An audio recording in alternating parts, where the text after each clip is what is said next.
FedEx in Hammond, Indiana, seeing that I have 6 tires coming, a full lift kit, and that's what, 6 tires and 4 or 5 heavy boxes.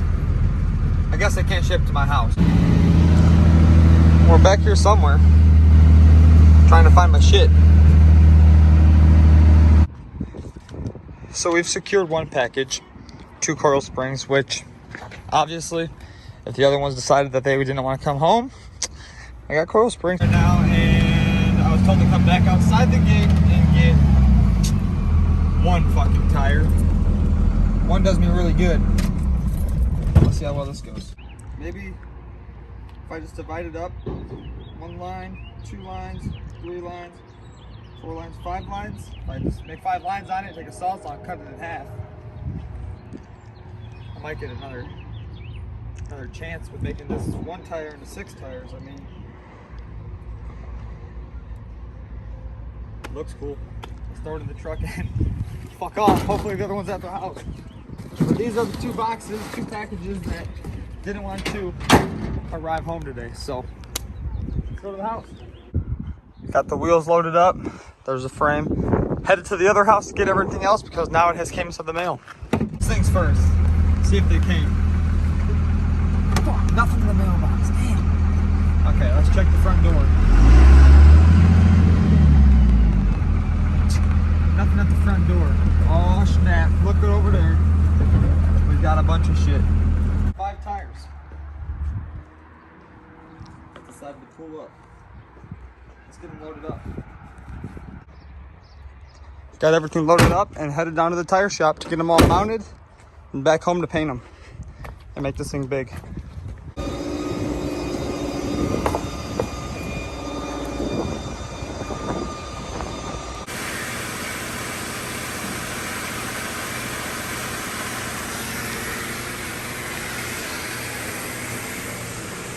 Oh yeah. We're back home, and let me tell you, these Versa tires are sick. I love them. Nice, they mounted nice. I mean, besides putting a 1450 on a 8 1/4 inch wide rim, it doesn't really work, but my guys over at T&M took care of me. So here it is. Curb. Time to lay some paint on these things just because I think it looks sick with them all painted the same color as the truck.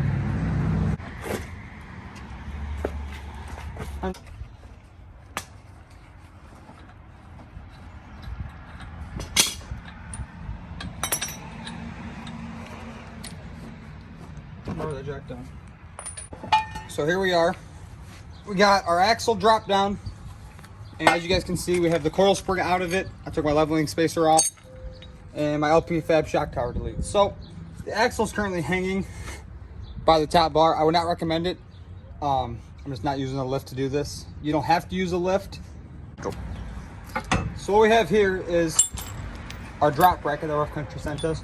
We also have pulled off the bottom control arms. You don't have to pull it off of the axle, because then it would mess up your caster. So what we're doing now is we're put our drop bracket in just like this. They give you a 9/16 bolt that slides right in.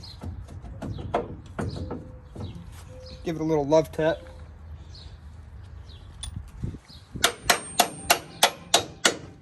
Hardware fits right inside there, and then you will have a nut that goes inside your frame back here that you stick up inside there, and it bolts through.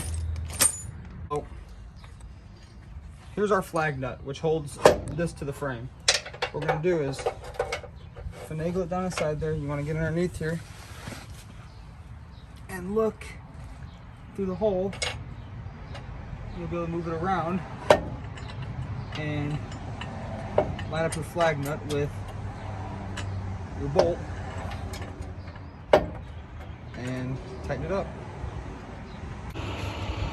So when you toot them up, you know you have to get some bigger U-bolts and you want to untoot them.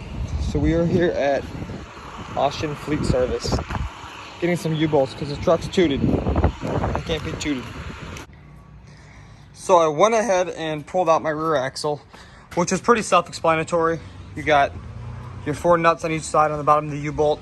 2 blocks. I did have overload springs for the gooseneck, which right now I will not be installing because this is a 2500 lift. If you guys didn't know, my truck was a 2500 before. Rough Country does not make a lift for a 3500. So that is the disclaimer, but it is a 2500 suspension, as you can tell. So yeah, stay tuned. Let's get this lift done. And just like that, our rear lift is done. We went ahead and took off the traction bars because they are for sale. Because I have a different idea for down here. This thing is a tank now. I love it. So we went ahead and got the front all done. Logan gave me the mount for his steering that I used to drop down. This is still the stock steering that was on my truck. I just took this Heim joint right here and put it to the bottom. It used to be up here. So that was an easy fix. We still have to get a sway bar put on it. We got the drop bracket in, the holes drilled, the frame and the axle side. I ended up doing a 3-inch level kit up there just so I don't rub, because this truck is very, very wide and I think it looks sick. But I do gotta align everything still. Straighten the wheel back out because it's off a little bit. And those are sick, by the way. The wheel is, well, I mean, it's straight now, but it is off a little bit. So go to the back. These are all dusty. And sadly, we had to lose our overload springs, which I'm going to figure something out to mount those back on there. I don't know how I'm going to do it, but I will get the overload springs put back onto my axle just for when I'm towing. So for now, that's how that looks. Come back to here. We got a new shock up inside there. Very nice shock. Premium shock absorber by Rough Country.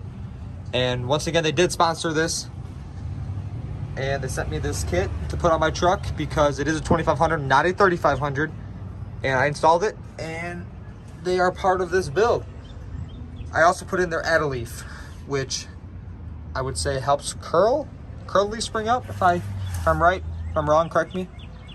We still have to get our speed sensor figured out and e-brakes hooked up. If anyone has ever done new e-brake cables on this, please let me know, because I am having trouble finding them, and I'm not good with drum brakes.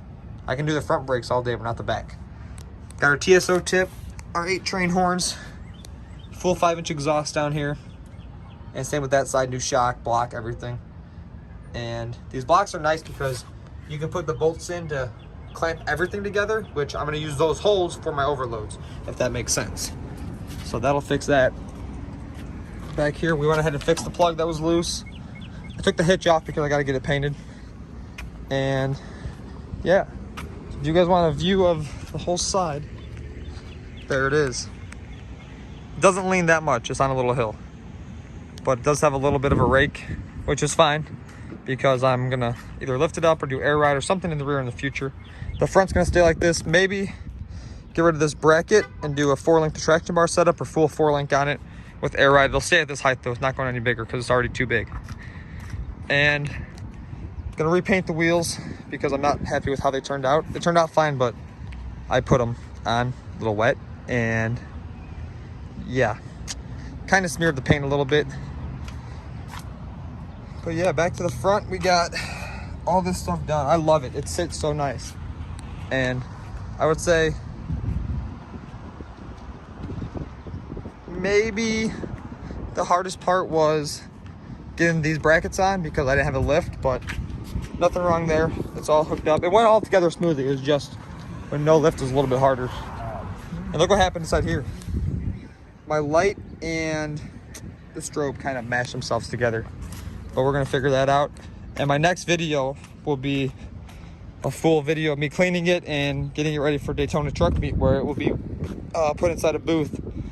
I'm pretty sure it's in Maxed Diesel, their booth. Josh got me hooked up with the spot, and hopefully maybe some new wheels here. Before Daytona, after Daytona, who knows? They are 24x14s up front, and then 24x8.25 in the rear, with a 36 1450 Versa tire. They also hooked me up, thanks to Versa. Sick tire, I love them. And the best thing about fuels is you don't need a spacer in between on these offset wheels. Just because, damn, I got a bee on me. Just because such a wide offset. But with that being said, this is gonna end today's video. The next video will be a badass video, trust me. Be my best one yet. But that is how the truck sits, and yeah, peace.